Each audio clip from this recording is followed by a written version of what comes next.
రేవంత్ రెడ్డి ముఖ్యమంత్రి అయిన తర్వాత, ముఖ్యమంత్రి కాకముందు ఆ మాటల్లో చాలా వ్యత్యాసం ఉంటుంది. ముఖ్యమంత్రి కాకముందు అప్పుడున్న ప్రభుత్వం ఏదన్నా ఒక యాక్టివిటీకి పత్రికలకు కానీ ఛానళ్ళకు కానీ ఒక యాడ్ ఇచ్చినట్లయితే యాడ్ మీద విపరీతంగా విరుచుకోబడే ప్రయత్నం చేసేవాడు.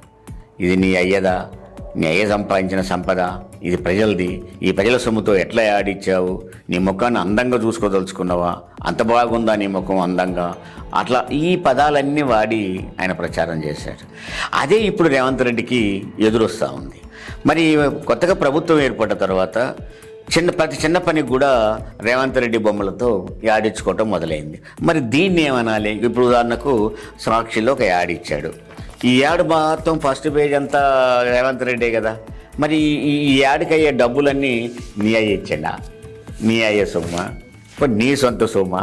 మరి ఎక్కడిది ఈ డబ్బంతా? ప్రజలది కాదా? మరి నీ ముఖం అంత అందమైన ముఖం నువ్వు వేసుకున్నావా? ఒక్క సాక్షిలోనే కాదు, ప్రతి చోట కూడా ఇవి ఒక్కసారి కూడా కాదు, ప్రతిరోజు చూడండి ఈ విధంగా యాడ్స్ కొట్టొచ్చినట్టు కనపడుతూ ఉంటాయి. ఇన్ని యాడ్స్ కొట్టబడుతూ ఉంటాయి. మరి దీని అర్థం ఏంటి? ఈ డబ్బులన్నీ ఎక్కడి నుంచి వచ్చినాయి?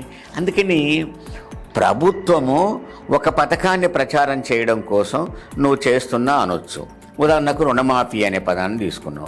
రుణమాఫీని మొదటి దఫా, రెండో దఫా, మూడో దఫా ఇచ్చిందే 11 లక్షల మందికి తిప్పి చూపెట్టి దఫాకు నువ్వు పేజీ నిండా బొమ్మలు వేసుకొని అందమైన ముఖాన్ని చూపెట్టే ప్రయత్నం చేస్తే, మరి గతంలో ప్రభుత్వం వాళ్ళు చేసిన యాక్టివిటీని కనుక యాడ్ రూపంలో తీసుకొస్తేనేమో వాళ్ళ అందాన్ని విమర్శిస్తేవి, పోనీ పత్రిక యాడ్ని విమర్శిస్తేవి, దానికి వచ్చిన డబ్బుల్ని యాడ్ చేస్తేవి, దానికి వచ్చే డబ్బులు ఎక్కడైనా అడుగుతావి. మరి వీటన్నిటికీ ఇప్పుడు రేవంత్ రెడ్డి జవాబు చెప్పాలి కదా.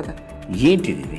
ఓ దశలో యాడ్స్లలో రేవంత్ రెడ్డిని ఫోకస్ చేయడం కోసం పోటీలు పడి యాడ్స్ వచ్చాయి. మరి దీన్ని గతానికి ఇప్పటికీ రేవంత్ రెడ్డి అప్పుడు అన్న మాటలకు అర్థం ఏంటి? ఇప్పుడు వేసే పత్రిక దీనికి అర్థం ఏంటి? ఈ డబ్బులు ఎక్కడియో రేవంత్ రెడ్డి చెప్పాలి.